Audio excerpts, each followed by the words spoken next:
디모데전서 4장 1절부터 5절 339면 다 찾으셨어요? 네. 우리 디모데전서 4장 1절부터 5절까지 하나님의 말씀을 우리가 경외하는 마음으로, 엄중한 마음으로 받들어 우리 합독하도록 하겠습니다. 우리 같이 읽습니다. 시작.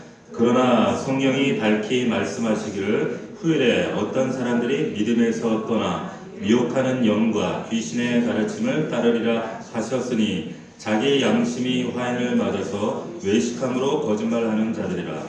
혼인을 금하고 어떤 음식물은 먹지 말라고 할 터이나 음식물은 하나님이 지으신 바니 믿는 자들과 진리를 아는 자들이 감사함으로 받을 것이니라.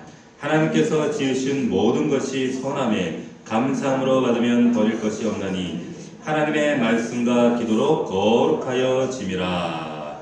아멘.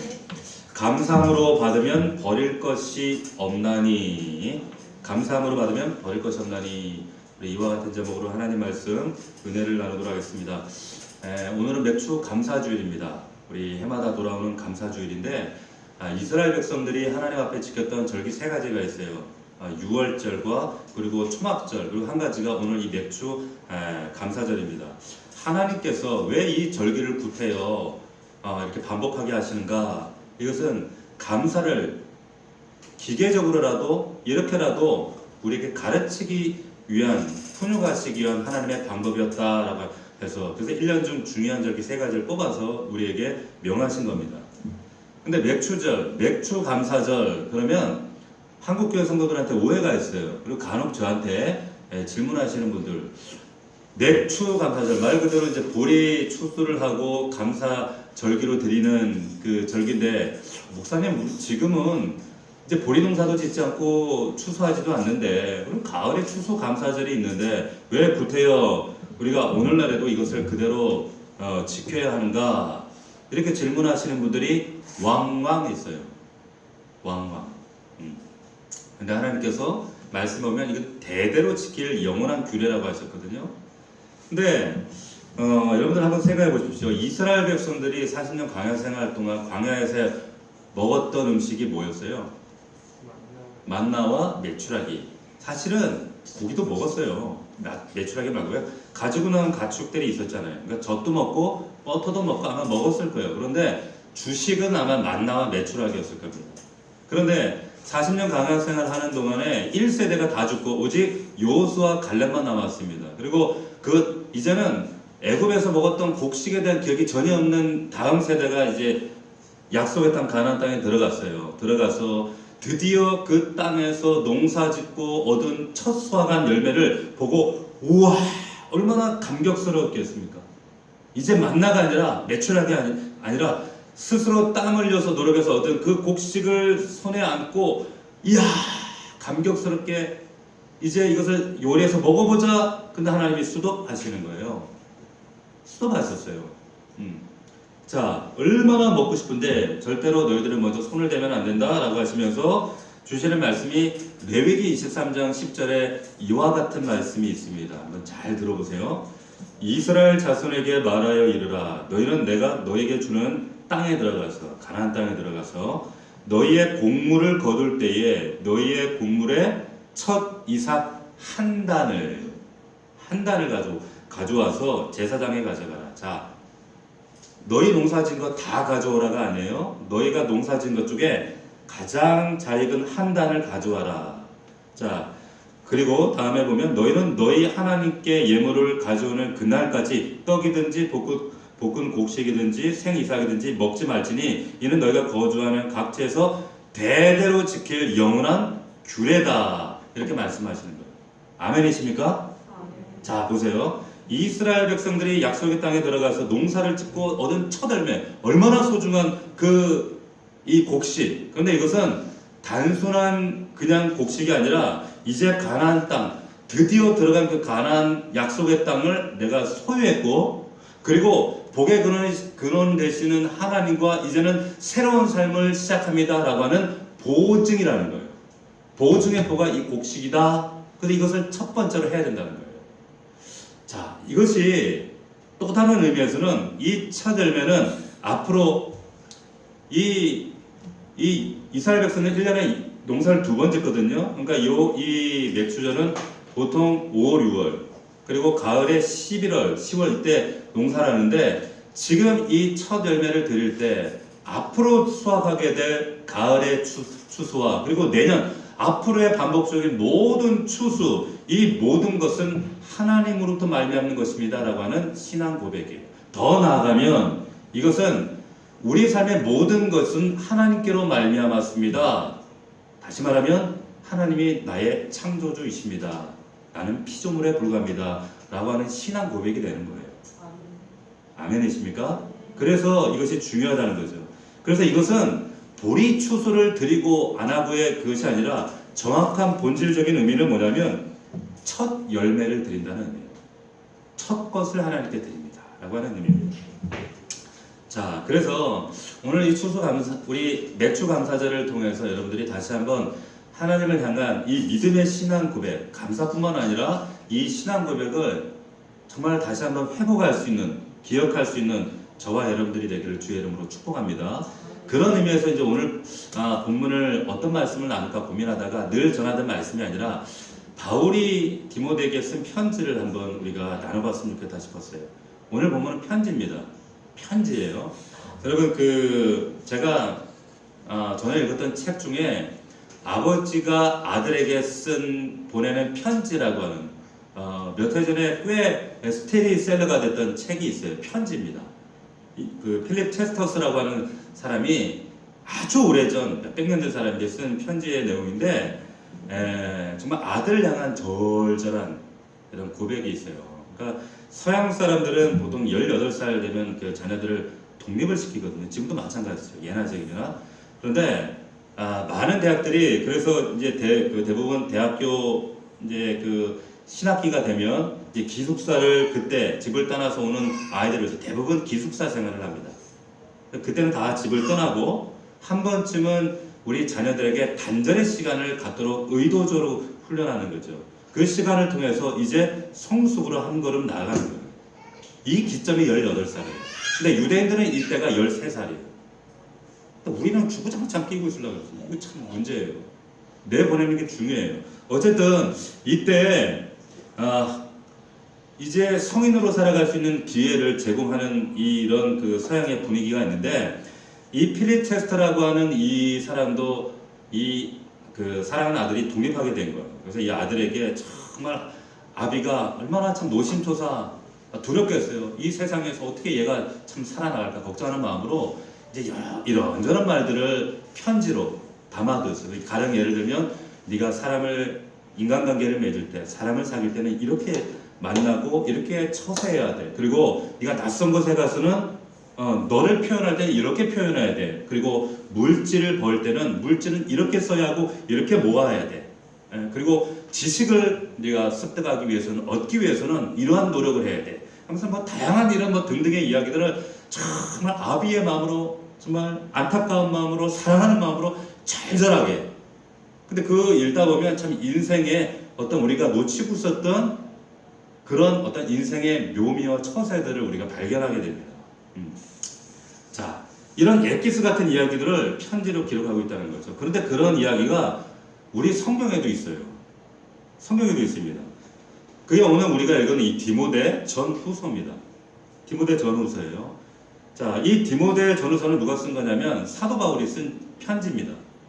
그런데 하나님의 감동으로 사도 바울이 참 많은 편지를 썼잖아요. 그것이 우리가 지금 성경의 신약성의 절반을 사도 바울이 썼단 말이에요. 그런데 보면은 그 편지들 가운데 고린도 전후서, 고린도 교회에게 보내는 편지, 첫 번째 편지, 두 번째 편지, 또 갈라디아서, 그러면 갈라디아 지방에 있는 성도들에게 보내는 또 편지, 여러 가지 이런 편지들이 있는데 유독 이런 편지들과 달리 어떤 불특정 다수나 공동체에게 보내는 것이 아니라 특정한 한 개인에게 보내는 편지예요. 디모데에게. 특정한 이 한 사람, 이 디모데에게 보내는 이 편지가 바로 오늘 본문인데 이 디모데 전서 첫 번째 디모데에 디모데에게 보내는 첫 번째 편지, 디모데에게 보내는 두 번째 편지. 근데 이걸 어떤 마음으로 썼을까? 이런 아까 말씀드렸던 것처럼 아버지 같은 마음으로 쓴 거예요. 왜 그런가 하면 지금 디모데가 독립을 하게 된 거예요. 여러분 아시는 것처럼 사도 바울은 그 독신이었잖아요. 너무 바쁘게 복음을 위해 살다 보니까 결혼할 기회가 없었어요. 혼자 살았어요. 그러다 보니까 육신으로 자기 몸으로 낳은 자녀가 있었어요? 없었어요? 없었습니다. 자녀가 없었어요. 그러니까 얼마나 외로울까요? 그런데 성경에 이렇게 그 신약성경을 보면 육신으로 낳은 자녀는 없지만 내가 정말 이 사람은 나의 친아들이다.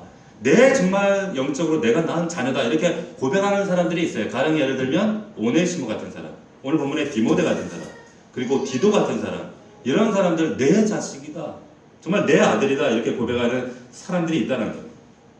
여러분 잘 아시겠지만 여러분 사도 바울이 성격이 좀 어땠을까요? 어땠을 것 같아요? 되게 까다로워요. 이거 말씀 보면 일하지 않고도 먹지도 마라. 막 이러고 마가 요한은 중간에 하나님의 사명 포기하고 고향 돌아갔다고 이런 놈하고는 같이 할 수 없다. 이러고 막 되게 까다롭고 성질이 좀 그래. 이 바울이 그랬던 바울이었는데 이런 정말 목표 지향적이고 까칠한 이 사람이 정말 사랑하는 자녀다, 내 아들이라고 했다면 이 디모데를 얼마나 사랑했겠어요. 자, 이 사랑하는 사람 가운데 이 디모데에게 보낸 편지입니다. 왜 이 편지를 쓰고 있는가? 이 필립 체스터처럼 지금 이 디모데가 독립을 하게 된 거예요.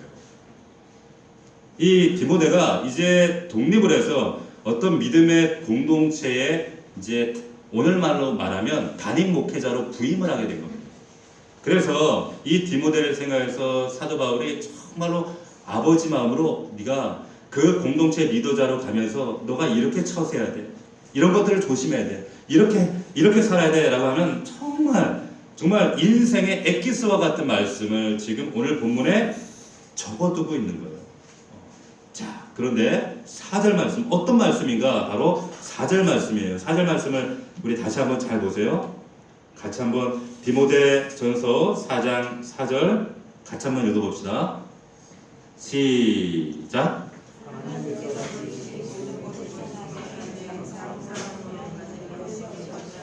자, 하나님께서 지으신 모든 것이 선함에 감사함으로 받으면 버릴 것이 없어. 자, 세번역 성경으로 제가 다시 한번 여러분들이 좀 이렇게 쉽게 와닿게 하기 위해서 한번 읽어드릴게요. 감사하는 마음으로 하나님께서 지으신 모든 것은 다 좋은 거야. 감사함으로 받으면 버릴 것이 하나도 없단다. 이해가 되시죠? 하나님 지으신 것은 모든 것이 어떻다고요? 선하대요. 좋은 거래요. 그렇기 때문에 감사함으로 받으면 버릴 것이 있다 없다? 없다는 말씀을 하고 있는 거예요. 하나도 없다. 사도 바울이 디모데에게 지금 이렇게 조언을 합니다. 내가 인생을 살아가면서 깨달은 진리가 하나 있는데 이것은 하나님 말씀이기도 한데 하나님께서 지으신 우리에게 허락하신 모든 것은 모든 것이 좋은 거야. 모든 것이 선한 거야. 여러분 동의하십니까? 여러분 동의하세요? 아닌 것 같은데. 여러분들에게 허락하신 주신 모든 것이 다 좋은 거예요? 좋아요? 아멘입니까? 이렇게 자신이 없어요, 근데. 네? 하나님은 여러분 지으신 모든 것을 그분은 선하게 지으셨어요. 왜 그렇습니까? 하나님은 선하신 하나님이시기 때문에 그래요. 좋으신 하나님이시기 때문에 그래요. 그래서 그 선하시고 좋으신 하나님이 좋은 것을 우리에게 가장 선한 것을 주시기 원하시기 때문에 그분이 지으신 모든 것, 그래서 우리에게 허락하신 모든 것은 다 좋은 것이다. 아멘입니까? 아멘이에요. 여기 여러분들 의심을 가지시면 안 돼요. 좋으시고 선하신 하나님이 우리를 사랑하시기 때문에 우리의 주신 것 모든 전부 다가 예외 없이 다 좋은 것이다. 선한 것이다. 근데 여기 딱 질문이 생기잖아요. 하나님, 나에게 주신 모든 것이 과연 정말 다 좋은 겁니까? 선한 것입니까? 내 개인의, 근데 제 개인적인 삶만 봐도 사실 안 그렇거든요. 안 그렇잖아요. 여러분들 한쪽 생각으로 지금 생각하는 거 있잖아요. 이건 아닌데, 이것 좀 갖다가 좀 처분했으면 좋겠는데, 네? 이런 관점으로 생각하면 또 다른 차원의 이런 고민이 생기는 거예요. 제 경우에만 봐도 내 안에 이 연약함들은 하나님, 이건 좀 없었으면 좋았을 텐데요. 이런 부분이 없었다면 좀 더 제가 좀 능력 있게 하나님 앞에 쓰임 받지 않았을까요? 정말 나에게 있는 이런 무력함들, 의지 박약한 것들, 혹은 게으름들, 뭐 불가항력적이지만 우리가 선천적으로 살아온 내 성장 과정 속에 쌓여진 우리 안에 이런저런 아픔들, 하나님과 좀 버릴 수 있다면, 포기할 수만 있다면 좋을 텐데요. 혹은 우리 욕망들, 욕구들 이런 것도 있잖아요. 어떤 분들은 식욕이래요. 식욕. 제가 아는 어떤 분은요, 가까이 있는 어떤 분은요, 한 5년째 다이어트 중이시거든요. 근데 5년 동안 똑같아. 그러면서 하니까 이 식욕은 정말 하나님 주신 은혜야. 이거 먹는 거 없으면 이건 너무 정말 거시기해. 그래요. 여러분 먹는 게 얼마나 참 감사한 거예요. 그렇죠? 선한 거죠. 심지어 여러분 우리 집안에 있는 그 왼수 같은 그 거시기, 이 인간 갖다 버릴 수도 없고 팔아버릴 수도 없고 처분할 수도 없고, 우리 마음속에 그런 마음이 이렇게 올라올 수도 있어요. 그런데 오늘 말씀에 사도 바울이 디모데에게 하나님께서 만드시고 허락하신 모든 것들은 다 좋은 거예요. 버릴 것 없어. 단언하는 겁니다. 단언하는 거예요. 사도 바울이 뭘 몰라도 이게 목표 지향적으로 사명만 가지고 사는 이 사람이 정말 인간사를 모르는 사람이네. 그렇게 우리가 오해할 수도 있어요. 그렇지 않죠. 근데 오늘 말씀을 우리 가만히 묵상을 보면 아주 중요한 깨달음을 줍니다. 4절 말씀 다시 보세요. 하나님께서 지으신 모든 것은 다 선한 것이고 좋은 것이래요. 그래서 버릴 것이 없대요. 그런데 중간에 전제가 있어요. 전제가 하나님께서 만드신 거 다 좋고 선한 것인데, 그런데 우리가 살다 보면 삶 가운데 그렇지 않은 걸 느껴요. 불편해요. 버릴 것이 없다고 생각하는데 난 버리고 싶어요. 그런데 그 버릴 것이 없으려면 중간에 전제가 있어요. 어떻게 받으면? 하나님께 만드신 것은 다 좋은 것이요. 뭐 하는 마음으로 받으면? 뭐 하는 마음으로 받으면? 뭐 하는 마음으로 받으면? 감사하는 마음으로 받는 것이 전제예요. 그러면 버릴 것이 있다 없다? 없어요. 모든 것이 버릴 게 없다는 거예요. 예외 없이 버릴 게 없다는 거예요. 여러분 이 놀라운 진리를 여러분들이 놓치시면 안 돼요. 전혀 버릴 게 없다는 거예요. 그래서 사도 바울이 지금 디모데에게 지금 이 이야기를 하는 거예요. 여러분 시편에서도 이런 유사한 고백이 있습니다. 감사함으로 그 문에 들어가며, 그러면 하나님의 궁정에 들어간다는 거예요. 감사함으로 그 궁정에 들어간다. 그러니까 하나님께서 다스리시는 그 하나님의 은혜의 나라에 들어가려면, 예전에 우리식으로 하면 청열쇠가 있어야 돼요. 근데 여러분 좀 상상을 해서 좀 우리식으로 다시 표현하면, 요즘에는 시대가 바뀌어져 가지고 요즘에는 비밀번호를 눌러야 돼요. 눌러야 되는데 그 비밀번호가 뭐냐면 감사라는 거예요. 감사라는 거예요. 아멘이십니까? 감사를 눌러야지 들어갈 수 있다는 말씀을 하시는 거예요. 이게 믿음의 열쇠라고 말씀하시는 거예요. 하나님께서 우리에게 다 좋은 걸 주셨는데, 버릴 것 없이 다 예외 없이 우리에게 주셨는데, 우리에게 꼭 필요한 것이 뭐냐? 감사하는 마음으로 받으면 버릴 것 없다. 다 내 소유, 은혜의 소유가 된다. 이렇게 말씀하시는 거예요. 자, 그럼에도 불구하고 여전히 내 안에는 불편하고 버리고 싶고 이것만 없었으면 하는 것들이 여전히 많이 있어요. 여전히 정말 버리고 싶다. 정말 버리고 싶다. 여러분 지금 생각하는 거, 떠오르는 거 있잖아요. 그거.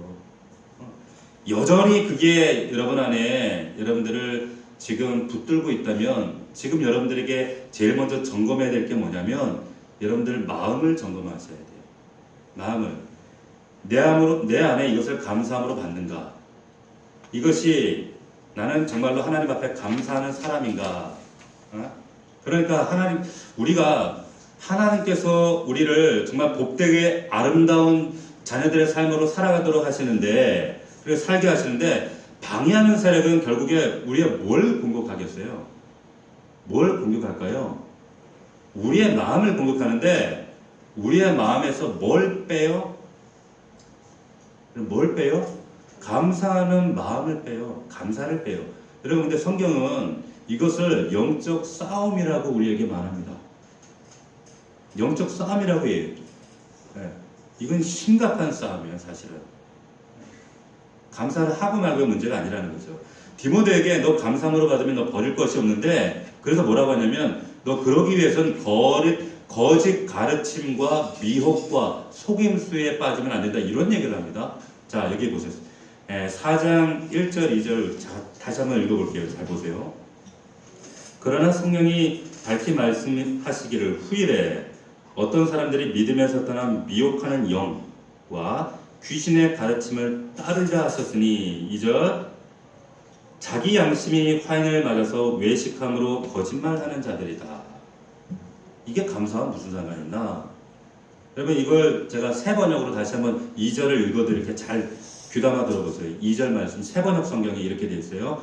그러한 교훈은 그 양심에 낙인이 찍힌 거짓말쟁이의 속임수의 입에서 나오는 것입니다. 무슨 말씀인지 아시겠어요? 거짓말쟁이의 속임수 얘기를 하다가 결론적으로 하나님께서 만드신 것은 다 좋은 거야, 선한 거야. 자, 감사함으로 받으면 버릴 것도 없어. 그랬어요.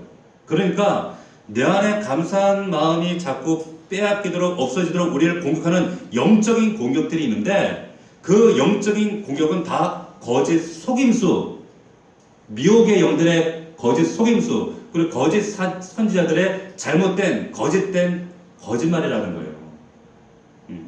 자, 물론 구체적으로 보면 이 배경을 보면 지금 디모데에게 이 말씀을 권면할 때 여기 공동체 안에 지금 심각한 거짓 그 선지자들의 가르침이 있었습니다. 소위 말하는 영지주의라고 하는 그 가르침이 있었어요. 영지주의 들어보셨죠?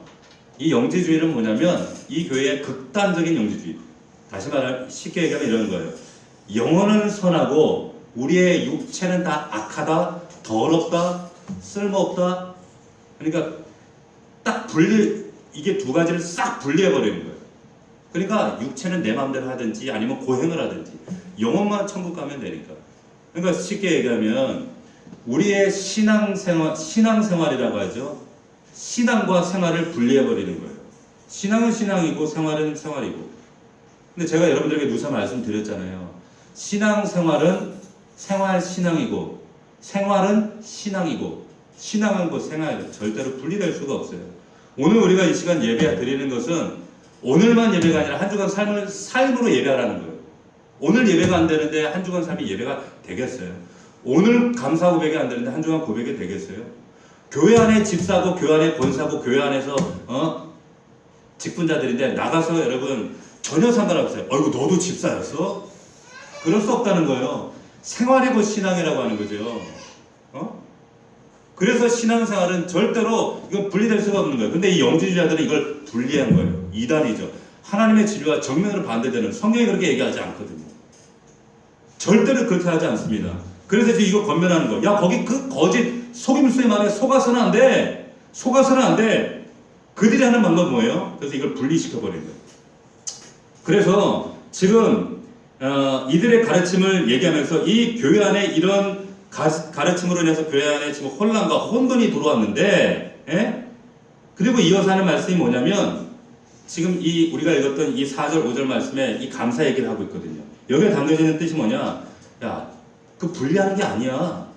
분리하는 게 아니고, 우리 안에서, 우리 영혼 안에서 감사하는 마음이 있으면, 감사하는 마음이 드는 그 순간에, 모든 것이 하나가 되는 거야. 이렇게 얘기를 하는 거예요. 그런데, 여러분 보세요. 감사하는 마음이 사라지는 순간, 감사하는 마음이 사라지면 여러분과 우리 안에 남는 게 뭐가 남아요?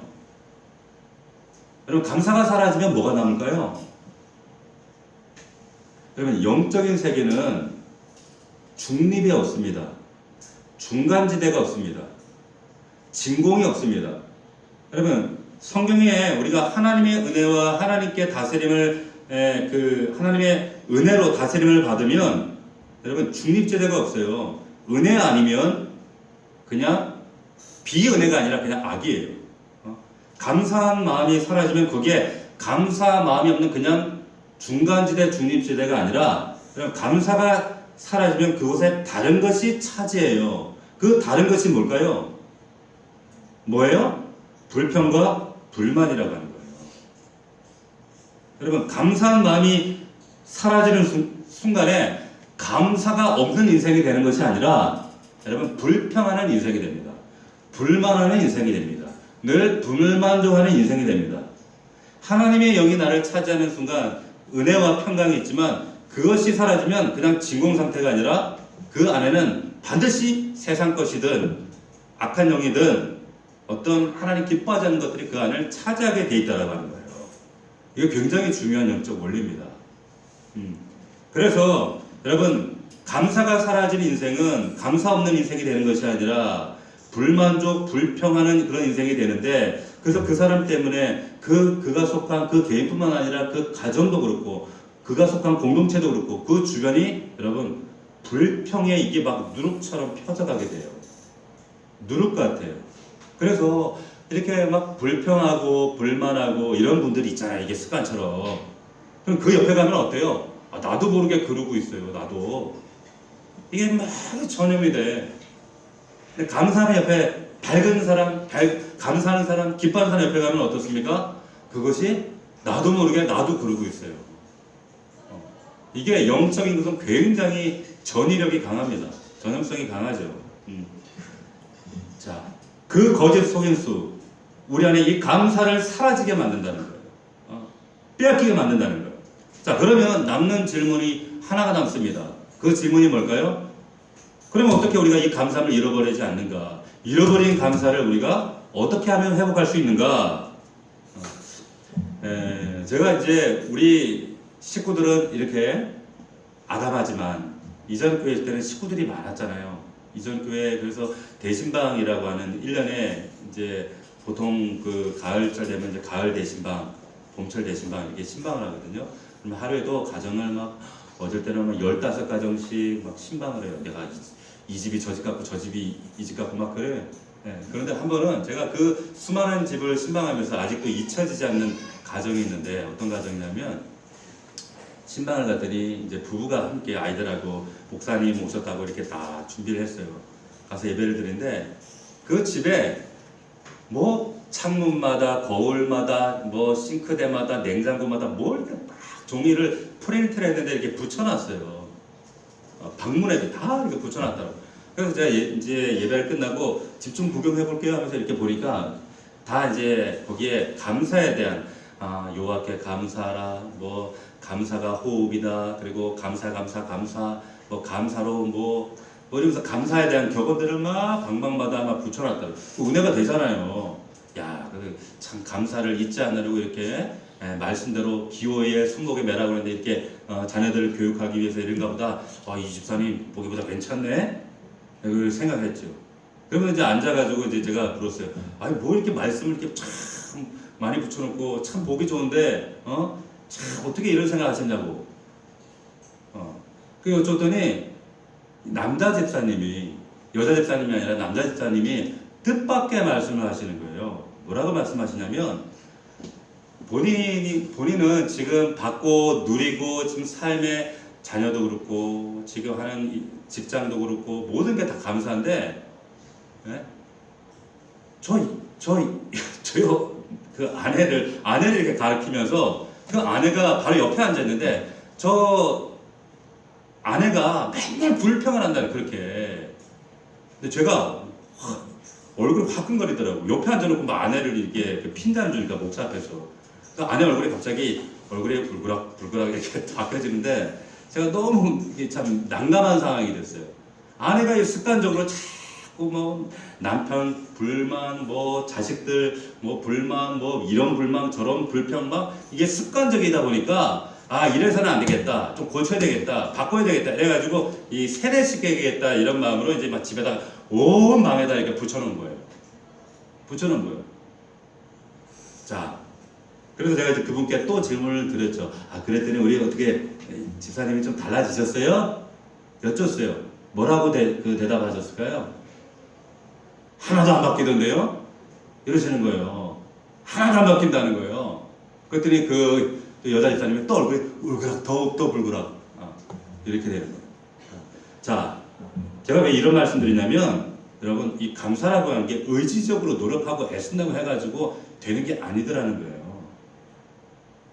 그럴 것 같으면 우리도 다 집에다 프린터가 다 붙여놓지.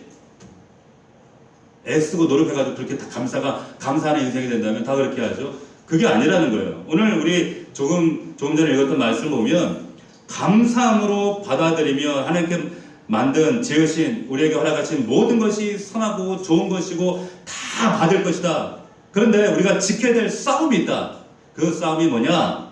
그 마음에 감사를 잃어버리면 이 모든 것이 다 잃어버리는 것이기 때문에 그래서 이 싸움을 해야 된다. 근데 문제는 이것이 내 의지로 되는 게 아니라고 하는 거예요. 그래서 사도 바울이 5절 말씀에서 이제 그 비결, 해결책을 이렇게 얘기해요. 근데 그 특별할 게 없어요. 우리 5절 말씀 봅시다. 4장 5절 같이 한번 읽습니다. 시작. 자, 세번역 성경으로 읽어드리면 모든 것은 하나님의 말씀과 기도로 거룩해집니다. 자, 이 본문에서 지금 저자의 맥락을 뭘 얘기하려고 하는지 아시겠죠? 보세요. 지금 내 의지로 내 애씀으로 뭐 어떤 노력으로 되어지는 것이 아니라 내 안에 하나님의 은혜와 하나님의 그 마음으로 충만해지면, 다른 말로 성령 충만해지면 여러분 감사로 바뀌어진다는 거예요. 감사로 바뀌어지면, 감사가 회복되어지면 내가 버릴 수밖에 없었던 것, 버리고 싶었던 것조차도 이것이 아니었구나, 버리는 것이 아니었구나 라는 사실로 우리의 생각이 바뀌어지게 된다는 말씀을 하고 있는 거예요. 결론은 뭐예요? 내 마음에 내 은혜의 그릇이 달라지면 된다는 거예요. 목사님, 이 집사는 왜 그래요? 저 집사는 왜 저래요? 저 박 집사는 왜 저렇게 인간이 박복해요? 교회가 왜 이래요? 목사님은 왜 그래요? 이 나라 꼬라지가 왜 이래요? 만나면 맨날 이렇게 원망하고 불만하고 불평하시는 분들, 우리 이래요? 어디다 저 바꿔버렸으면 저 처벌했으면 좋겠어요 말이죠. 그렇잖아요. 그런데 여러분 그 대상이나 환경이나 그 사람의 문제가 아니라 결국 뭐가 우리 안에 근본적인 문제가 뭐라는 얘기예요? 감사의 문제예요. 감사의 문제입니다. 감사가 문제라니까요. 감사로 받으면 여러분 결국에 그 감사는 어떻게 해요?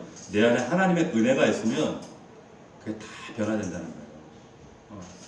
제가 어떤 분과 얘기를 나누다가 그분이 그 얘기를 하시더라고요. 제가 우리 어머니가 돌아가실 때 저희 어머니가 갑작스럽게 이렇게 하나님 부르심을 받으셨거든요. 갑작스럽게 그 병원에서 시한부 선고받고 딱 3개월 살 거예요 하셨는데 딱 4개월을 살다가 부활주일 날 부산에서 부활주일 아침에 그날 비가 옥수같이 쏟아지는 날 이렇게 소천을 하셨는데 그때 장면이 제가 잊혀지지 않아요. 어머니께서 마지막까지요, 너희들 왜 이렇게 믿음 없어? 그냥 천국 가는 거지 왜 믿음 없어? 처음에 우리가 말씀을 안 드렸거든. 어머니 상갈밖에 못 살아요. 얘기를 못 드렸어요. 근데 어머니한테 어머니가 아시고 혼을 내시는 거예요. 마지막 하나님 나라 가시는데 와 진짜 영화같이 가시는 거예요. 웃으면서 나 갈게 그래서 이렇게 가시는 거예요. 근데 그날 막 부활주일인데 4월달에 그렇게 비가 안 쏟아지잖아요. 진짜 하늘에 구멍 뚫린 것처럼 비가 쏟는데 제 마음에는 내가 슬픈 것보다 우리 아버지가 더 슬프신가 보다. 제가 그런 생각을 했어요. 근데 어떤 집사님이 비슷한 얘기를 하시더라고요. 어머니 돌아가시는데 마지막 임종하는데 손을 이렇게 들고 임종하시더라는 거예요. 들고 그리고 이렇게 임종하시는데 때로는 힘들고 고되고 신앙생활을 정말 이렇게 포기하고 싶은 마음도 들고 정말 농땡이 치고 싶은 마음도 들고 이렇게 느슨해지고 싶은 마음이 들지만 그 어머니의 마지막 장면이 각인된 그 모습, 그 은혜로운 장면, 그 장면이 내 안에 차오를 때마다 잊혀지지 않는 그 장면 때문에 다시 한번 자신을 채근하고 자신을 하나님 말씀으로 채찍질하고 다시 믿음의 허리띠를 동이고 이렇게 하신다는 거예요. 의지로 되는 게 아니거든요. 그때 그 장면과 그때 그 은혜가 혹은 우리의 과거에 그 은혜가 있기 때문에 하나님의 은혜가 있기 때문에 우리가 우리 모습을 내 의지가 아닌 하나님의 힘으로 우리가 감당해 나가는 거예요. 마찬가지입니다. 감사는 내 의지 애씀을 되는 게 아니에요.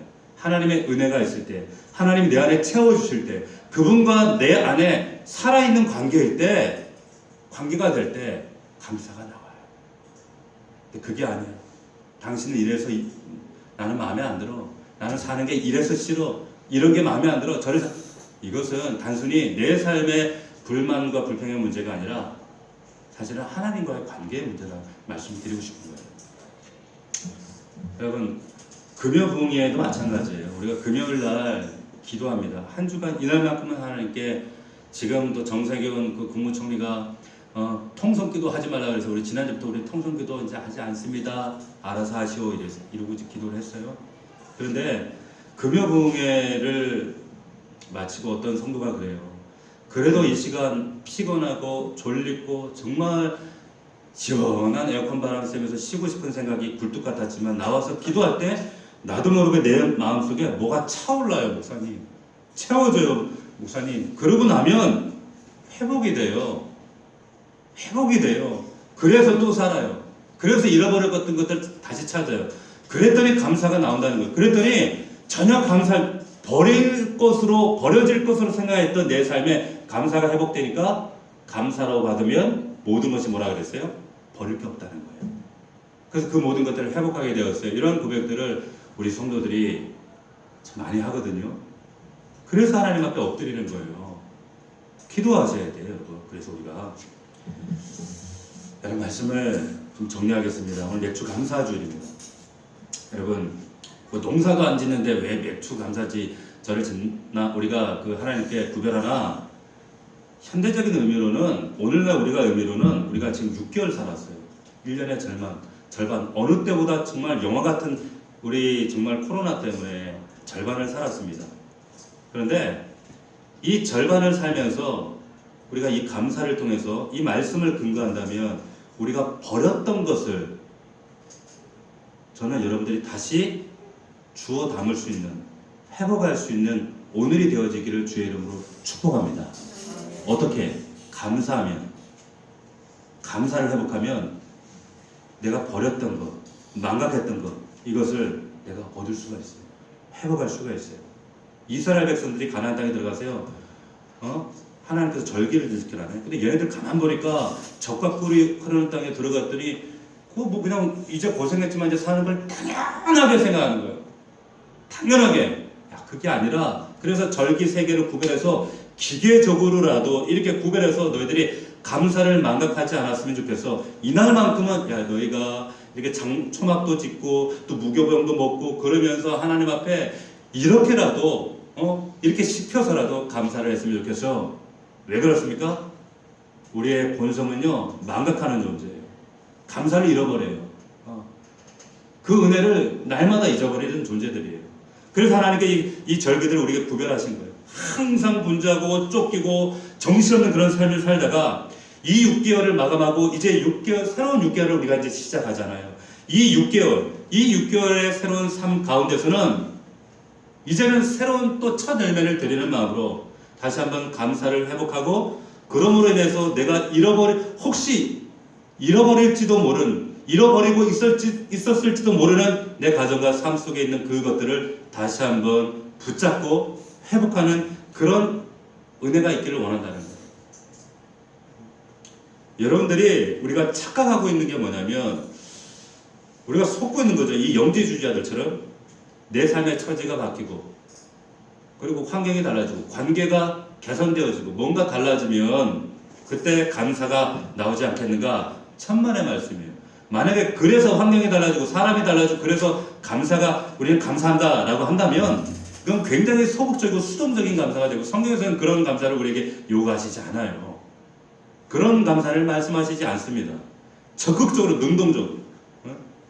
우리 여기 카페에도 있는 책인데 스카페그라고 하는 분이 이분이 쓴 책에 아직도 가야 할 길이라고 하는 책이 있어요. 거기 책에 이런 말이 있습니다. 인생은 선택이다. 선택이 있어서 인간이고 선택이 있어서 가치가 있다. 그러면서 감동시키는 참 좋은 말씀이 있는데 뭐냐면 감사도 결국은 선택이다 이렇게 얘기해요. 따라합시다. 감사도 결국 선택이다.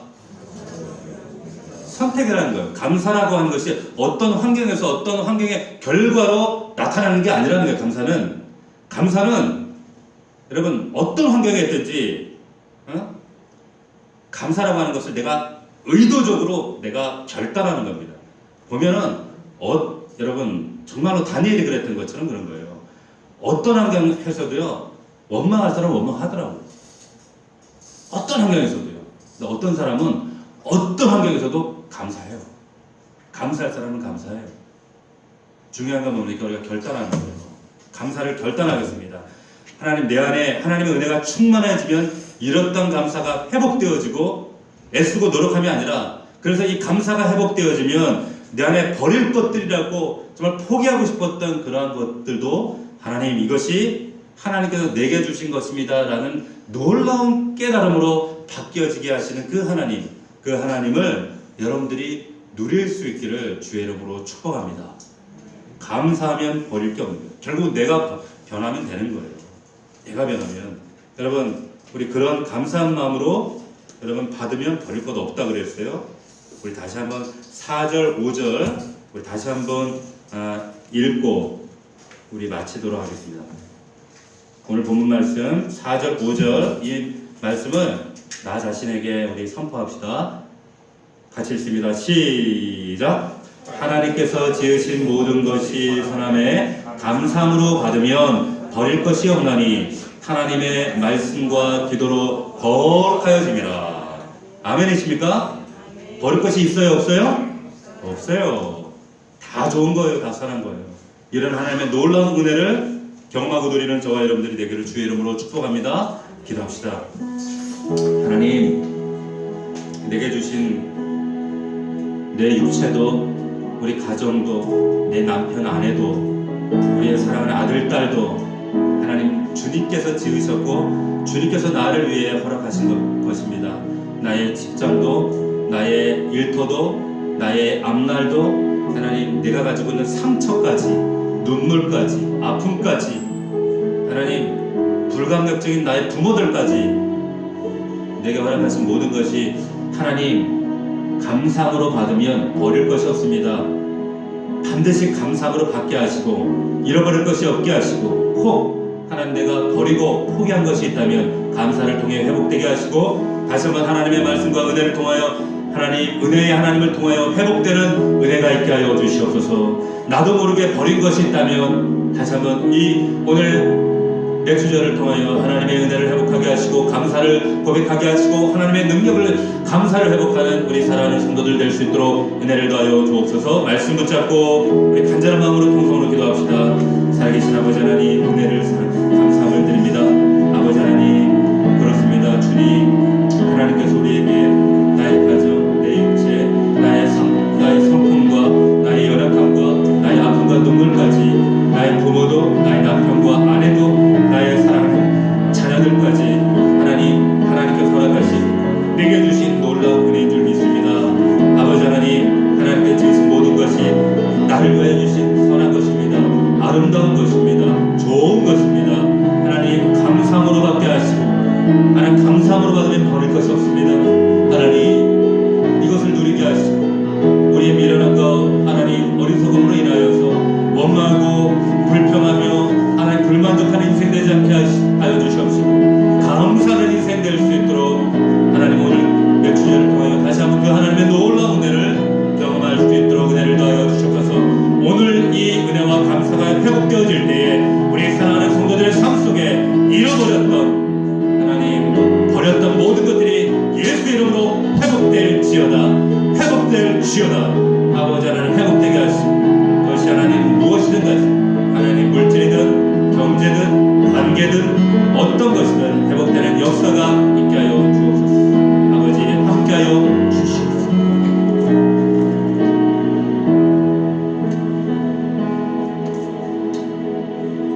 아버지, 하나님께서 나를 위해 지으신 모든 것이 선하기에 좋은 것이기에 우리 하나님은 선하신 하나님이시기에 내가 가진 물질, 내가 가진 건강, 심지어는 내가 가진 상처, 부모, 아내와 남편, 내 자식들, 내가 소유한 모든 것이 하나님께 말미암았기에 하나님 모든 것이 다 선한 것임을 믿습니다.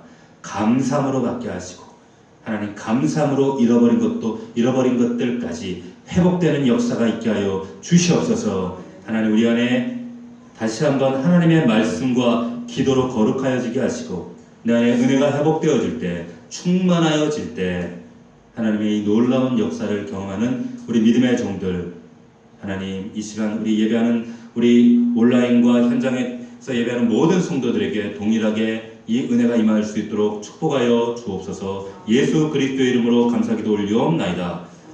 아멘.